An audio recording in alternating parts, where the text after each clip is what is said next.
All right, I want to talk about the impact on our intelligence community when things like this happen. A lot of folks within the agency have been, the various agencies have been kind of talking about morale has been battered a bit. Now they're in the spotlight again, the CIA having to say we're not using this stuff on Americans, it's the stuff we use on bad guys. But it's yet another very public discussion about some things they probably wanted to keep private.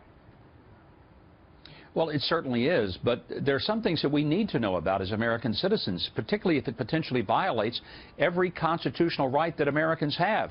If our government is spying on us, if our government is holding back secrets about us and stealing things from us in the way of information, then something is rotten, not just in Denmark.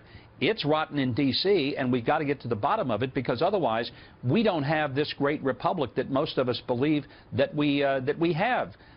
That's why, Shannon, this is terrible. I mean, I think this thing stinks bigger than the hog barn at the Iowa State Fair. And even when Michael Hayden talks, he doesn't say that the Russians did it. He says, I think they might have. Here's what we do know. There was information being shared by the Obama administration to the Clinton campaign. Robbie Mook said that on Tuesday on Fox and Friends. And what that tells us is that information that the government was collecting was being given to the private citizen Hillary Clinton and to a political campaign on the Democratic side. That ought to be looked into and investigated. I think what we're going to ultimately find out, Donald Trump will be vindicated, and the Obama administration will be vilified when the facts come out. Well, there are a number of investigations, as you know, going on Capitol Hill. There were some letters that went out yesterday asking for additional things regarding potentially wiretapping, sharing information during campaigns, that kind of thing. So we're going to hopefully get the answers on all those things. I also want to talk about FBI Director Jim Comey, because he is now in the middle of all of these conversations as they go on. There's a piece that Michael Goodwin wrote in the New York Post, and he says that Comey is a master at leaking information, at making inferences and implications when it works for him to his advantage. Here's part of what he said.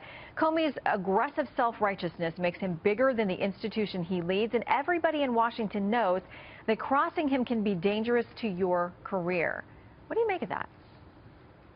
Well, I make of it that Michael Goodwin is right. James Comey has assumed a position that no FBI director should assume. We saw what happened when a heavy-handed FBI director, J. Edgar Hoover, used what he knew to pressure politicians to get what he wanted. That's dangerous, Shannon. This is not how our country works. This is how other countries work that are totalitarian governments. And if James Comey is going to play both sides and play politics and use his position and information he has to leverage it for power, then I think it's time for him to go. Well, here's what he said yesterday about whether he's going to stay or go. He was speaking and touched on that. You're stuck with me for about another 6.5 years, and so I'd love to be invited back again. You can ask me about anything. I'm very slippery. I'll avoid talking about things I don't want to talk about. All right, Governor, we're almost out of time, but he says he's not going anywhere. Yeah, he said he was very slippery. On that, I would have to agree that he certainly has been. I think something has happened to James Comey from the person that a lot of people knew. It's unfortunate, but I think it's time for him to go. I don't care what he says.